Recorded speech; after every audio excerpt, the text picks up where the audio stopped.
नमस्कार साथियों। फर्जी डिग्री पर बहाल नियोजित शिक्षक किए गए बर्खास्त। मध्याह्न भोजन में अब लगेगा इनाम का तड़का। पूरा अपडेट और आज के शिक्षक न्यूज अपडेट जानने से पहले हमारे चैनल पर आप पहली बार विजिट कर रहे हैं तो चैनल सब्सक्राइब करना नहीं भूलेंगे। पहले हम लेते हैं मध्याह्न भोजन में अब लगेगा इनाम का तड़का। यह न्यूज़ है पटना से, जहां पर शिक्षा विभाग ने मध्याह्न भोजन मिड डे मील में साफ सफाई और उनकी गुणवत्ता को लेकर स्कूलों के बीच प्रतिस्पर्धा बढ़ाने जा रहा है। इसके तहत साफ सफाई के लिए पौष्टिक मध्याह्न भोजन परोसने वाले स्कूलों को राज्य स्तर पर प्रथम, द्वितीय और तृतीय पुरस्कार प्रदान किए जाएंगे। इससे पहले यह प्रतिस्पर्धा प्रखंड और जिला स्तर पर आयोजित की जाएगी। मध्याह्न भोजन निदेशालय के निदेशक सतीश चंद्र झा ने प्रत्येक प्रारंभिक विद्यालय में बच्चों के लिए खाद्यान्न उठाव एवं वितरण की निगरानी मोबाइल ऐप से कराने का निर्देश दिया। इसके लिए उन्होंने सभी जिले में मध्याह्न भोजन योजना के क्रियान्वयन और किचन में साफ सफाई तथा बच्चों को परोसे जाने वाली भोजन की गुणवत्ता के जाँच के लिए नियमित रूप से निरीक्षण करने का निर्देश दिया है। उन्होंने बताया कि निरीक्षण के दौरान स्कूलों में जाकर मध्याह्न भोजन की जांच करने वाले पदाधिकारी तय मानकों पर छानबीन कर रहे हैं। स्कूलों में बच्चों को परोसे जाने वाली मध्याह्न भोजन दोपहर के खाने की गुणवत्ता पर लगातार सवाल उठाए जा रहे थे। इसे बेहतर और स्वादिष्ट बनाने के लिए कदम उठाया गया है। इसके तहत स्कूलों के बीच अब खाने की गुणवत्ता को लेकर सालाना एक प्रतिस्पर्धा होगी, जो प्रखंड स्तर से शुरू होकर जिला, राज्य और राज्य स्तर तक की होगी। इसमें स्कूल में खाना बनाने वाले रसोई और उनके सहयोगी हिस्सा लेंगे। अगली अपडेट की बात करें तो बिहार में फर्जी डिग्री पर बहाल नियोजित शिक्षकों का बर्खास्त का सिलसिला जारी है। इसी कड़ी में सदर प्रखंड जो गोपालगंज जिला का है, खैरटिया मिडिल स्कूल में सेवा दे रहे एक शिक्षक को जिला प्रशासन ने फर्जी डिग्री पाते हुए बर्खास्त कर दिया है। प्राप्त जानकारी अनुसार इनके नियोजन को रद्द करते हुए इन पर कानूनी कार्रवाई भी की जाएगी। संजय कुमार प्रभाकर नाम के इस शिक्षक की डीएलएड शास्त्र की फर्जी डिग्री बताई गई है। इनका सर्टिफिकेट हजारीबाग के विनोदा भावे विश्वविद्यालय से जारी किया गया था, परंतु जिला प्रशासन ने इसकी जाँच पड़ताल शुरू की तो सर्टिफिकेट फर्जी पाया गया, जिसके बाद गोपालगंज के डीडीसी वीरेंद्र महतो ने इन पर कार्रवाई करते हुए इनका नियोजन रद्द कर दिया है और शिक्षक को बर्खास्त करने के साथ ही इन पर कानूनी कार्रवाई करने की तैयारी में जिला प्रशासन जुट गया है। शिक्षकों ने उठाई पेंशन की मांग। पंचायती और नगर निकाय शिक्षकों को पेंशन देने की मांग नवनियुक्त माध्यमिक उच्चतर माध्यमिक शिक्षक संघ ने सरकार से किया है। पंचायती और नगर निकाय शिक्षकों की नियमावली में बार बार संशोधन का विरोध करते हुए नवनियुक्त माध्यमिक उच्चतर माध्यमिक शिक्षक संघ के प्रदेश अध्यक्ष ने बताया कि वर्तमान में प्रधानाध्यापक विहीन 80% स्कूलों को पंचायती और नगर निकाय शिक्षक ही चला रहे हैं, अर्थात नियोजित शिक्षक के भरोसे बिहार के 80% विद्यालय चल रहे हैं, लेकिन अभी तक प्रधानाध्यापक के पद पर उन्हें प्रोन्नत करने के बदले शिक्षकों की परीक्षा से प्रधानाध्यापक के पद भरने का फैसला लिया गया है, जो बिल्कुल विभागीय नियम की उल्लंघन है। विभाग पहले से प्रोन्नत करके शिक्षकों से ही प्रधानाध्यापक के पद भरते थे। अगली अपडेट है बिहार शारीरिक शिक्षक संघ स्वास्थ्य अनुदेशक संघ के सदस्यों ने राजधानी की सड़कों पर मानव श्रृंखला बनाकर खेल दिवस का बहिष्कार किया। संघ के अध्यक्ष ने कहा कि सरकारी अनुदेशकों को बहाली शीघ्र करे। हालांकि जल्द ही पुलिस ने हस्तक्षेप कर सड़कों को प्रदर्शनकारियों से मुक्त करा लिया।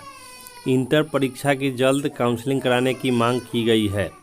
राष्ट्रीय छात्र एकता मंच ने बिहार कर्मचारी आयोग की प्रथम इंटर स्तरीय परीक्षा को फाइनल करने के लिए जल्द काउंसलिंग कराने की मांग की है। उनका कहना है कि 13,120 पदों के लिए काउंसलिंग के लिए कम से कम 2.5 गुना अभ्यर्थियों को मौका मिलना चाहिए। ऐसा नहीं होने पर काफ़ी सीटें खाली रह जाएगी।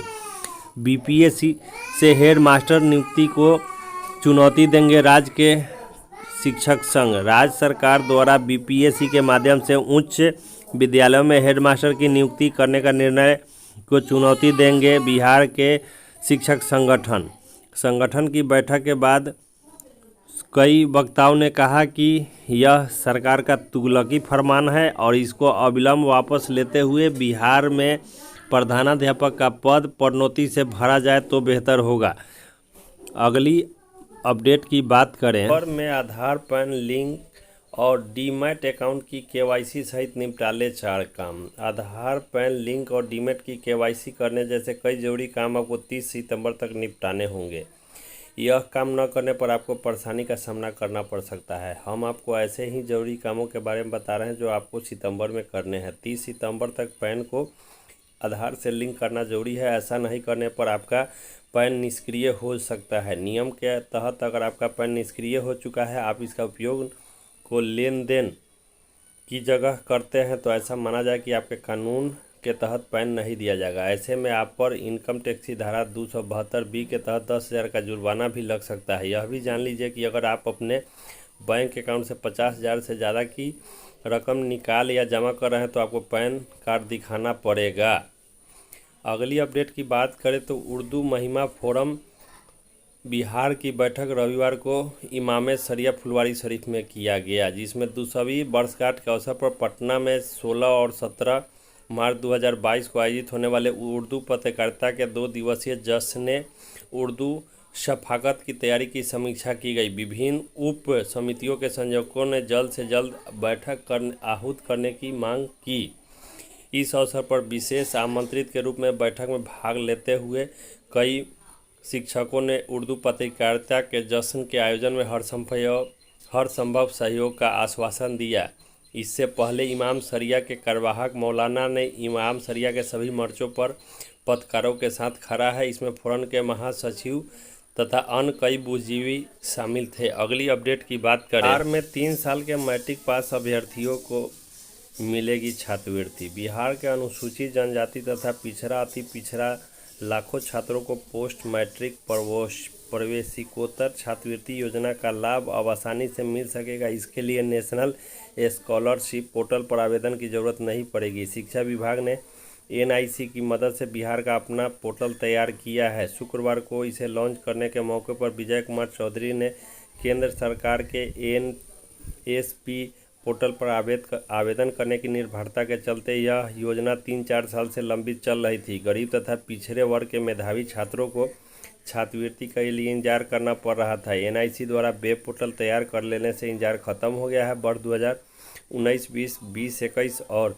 21-22 3 साल की लंबी छात्रवृत्ति योजना के लिए एक साथ आवेदन किया जा सकेगा। गरीब घर के बच्चों को अब समय पर छात्रवृत्ति की राशि मिल पाएगी। दूसरे राज्य भी इस पोर्टल का अनुसरण करेंगे। पोर्टल पर निबंधन और आवेदन 1 माह के अंदर मिल जाएगी राशि। शिक्षा विभाग के मदन मोहन झा सभागार में आयोजित भव्य समारोह में वेब पोर्टल www.pmsonline.bih.nic.in को विद्यार्थियों के लोकार्पित करते हुए शिक्षा मंत्री ने घोषणा किया कि इस पोर्टल पर निबंधन आवेदन के 1 माह के अंदर DBT के माध्यम से लाभार्थियों को खाते में राशि चली जाएगी। 3.57 लाख नियोजित शिक्षकों के मन में एक ही सवाल उठ रहा है कि पेमेंट 15% बढ़ोतरी का कब मिलेगा। तो शुक्र मनाइए कोरोना की लहर तीसरी लहर नहीं आए, वेतन पर भी संकट आ जाएगा। 15% की बात छोड़िए, यह मामला जो है शिक्षक संघ के लोगों के द्वारा जारी किया गया है, जिसमें कहा गया है कि नियोजित शिक्षकों के मूल वेतन में 15% बढ़ोतरी का मामला अब तक अटका पड़ा है। कैबिनेट के फैसले के बाद संकल्प पहले ही जारी हो चुका है। इस मामले को लेकर जब शिक्षक नेताओं ने विभाग में भाग दौड़ किया तो उन्हें जवाब मिला कि शुक्र मनाइए कि कोरोना की तीसरी लहर नहीं है, नहीं तो बढ़ोतरी तो दूर मासिक वेतन पर भी संकट आ जाएगा। विभाग में उन्हें बताया गया कि अगर सब कुछ समान रहा तो दिवाली के तोहफे के रूप में 15% वेतन बढ़ोतरी की उम्मीद की जा सकती है। अगली अपडेट की बात करें। शिक्षक संघ 4 को कलेक्ट्रेट पर करेंगे प्रदर्शन। संचालन सर्वसम्मति से 4 सितंबर को संग्रहालय के समक्ष आक्रोशपूर्ण धरना प्रदर्शन करने का निर्णय लिया गया है। 5 सितंबर को शिक्षक दिवस के अवसर पर काला बिल्ला लगाकर सरकारी नीति का लोग विरोध करेंगे। 15% वृद्धि, माह जुलाई में अब तक के बकाया वेतन का भुगतान, पदोन्नति सहित अन्य मांगों को लेकर जिले के शिक्षक सड़क पर उतरेंगे। मौके पर कई शिक्षक नेता मौजूद थे। मध्याह्न भोजन योजना में कार्यरत कर्मियों ने भी आंदोलन की चेतावनी दी है। मध्याह्न भोजन योजना कर्मी जिला इकाई की बैठक रविवार को हुई, जिसमें सर्वसम्मति से निर्णय लिया गया कि उन्हें वेतन अविलंब दिया जाए और उनकी 11 सूत्री मांगों को शामिल करते हुए 18,000 रुपये कम से कम वेतन के रूप में प्रति माह दी जाए, नहीं तो आंदोलन की जाएगी। आज की खबरों के लिए बस इतना ही। मेरे चैनल पर पहली बार विजिट कर रहे हैं तो चैनल सब्सक्राइब करना नहीं भूलेंगे। शिक्षक न्यूज़ अपडेट बिहार के लिए।